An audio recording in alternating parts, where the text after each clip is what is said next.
Assalamualaikum warahmatullahi wabarakatuh.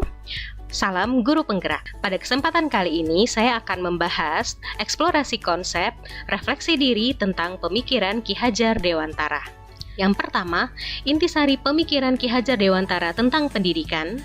Ki Hajar Dewantara menjelaskan bahwa pendidikan dan pengajaran merupakan usaha persiapan dan persediaan untuk segala kepentingan hidup manusia, baik dalam hidup bermasyarakat maupun hidup berbudaya dalam arti yang seluas-luasnya. Lalu, menurut Ki Hajar Dewantara, pendidikan itu adalah tempat persemaian benih-benih kebudayaan dalam masyarakat. Ki Hajar Dewantara memiliki keyakinan bahwa untuk menciptakan manusia Indonesia yang beradab, maka pendidikan menjadi salah satu kunci utama untuk mencapainya.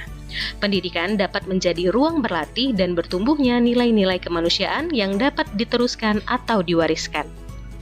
Adapun tujuan pendidikan menuntun segala kodrat yang ada pada anak-anak agar mereka dapat mencapai keselamatan dan kebahagiaan yang setinggi-tingginya baik sebagai manusia maupun sebagai anggota masyarakat. Oleh karena itu, kita sebagai pendidik itu hanya dapat menuntun tumbuh atau hidupnya kekuatan kodrat yang ada pada anak-anak agar dapat memperbaiki lakunya, bukan dasarnya, hidup dan tumbuhnya kekuatan kodrat anak. Nah, pada kesempatan kali ini saya akan menjelaskan KHD mengibaratkan peran pendidik seperti seorang petani atau tukang kebun, di mana anak-anak ini seperti biji tumbuhan yang disemai dan ditanam di lahan yang telah disediakan. Anak-anak itu bagaikan bulir-bulir jagung yang ditanam. Jika biji jagung ditempatkan di tanah yang subur dengan mendapatkan sinar matahari dan pengairan yang baik, maka meskipun biji jagung itu adalah bibit jagung yang kurang baik, itu dapat tumbuh dengan baik karena perhatian dan perawatan dari Pak Tani. Dan sebaliknya, meskipun biji jagung itu disemai dengan bibit yang berkualitas baik, tapi jika tumbuh di lahan yang gersang dan tidak mendapatkan pengairan serta cahaya matahari ataupun tangan dinginnya Pak Petani, maka biji jagung itu mungkin tumbuh namun tidak akan optimal.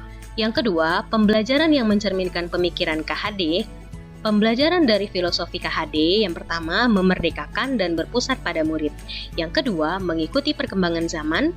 Yang ketiga, tidak bertentangan pada nilai-nilai kemanusiaan. Dan yang keempat, pembangunan budi pekerti dan berfokus pada proses bukan hasil. Nah, kita sebagai pendidik itu harus mampu melakukan perubahan budi pekerti anak-anak menjadi lebih baik lagi. Menurut KHD, budi pekerti ini diartikan sebagai perpaduan antara cipta atau kognitif, karsa atau afektif sehingga menciptakan karya atau psikomotor. Pendidikan harus mampu mengubah budi pekerti peserta didik menjadi lebih baik. Yang ketiga, filosofi KHD dapat terwujud jika yang pertama, guru bersifat among sesuai dengan semboyan atau trilogi Ki Hajar Dewantara. Yang kedua, pembelajaran sesuai dengan kodrat alam dan kodrat zaman. Dan yang terakhir, kemerdekaan dalam memilih metode pembelajaran dan evaluasi yang berpusat atau berpihak pada murid. Yang keempat, konsep pemikiran KHD di kelas yang telah saya lakukan adalah yang pertama, mengikuti perkembangan zaman dengan berbagai pemanfaatan iptek pada proses pembelajaran melalui platform yang menarik. Yang kedua, sistem Among dengan memberikan kebebasan kepada peserta didik menemukan sumber belajar seluas-luasnya untuk menemukan pengetahuan baru, baik secara individu maupun per kelompok. Nah, itulah dia Bapak Ibu refleksi diri saya tentang pemikiran Ki Hajar Dewantara. Semoga kita semua menjadi guru yang dapat memerdekakan siswa kita. Salam guru penggerak. Wassalamualaikum warahmatullahi wabarakatuh.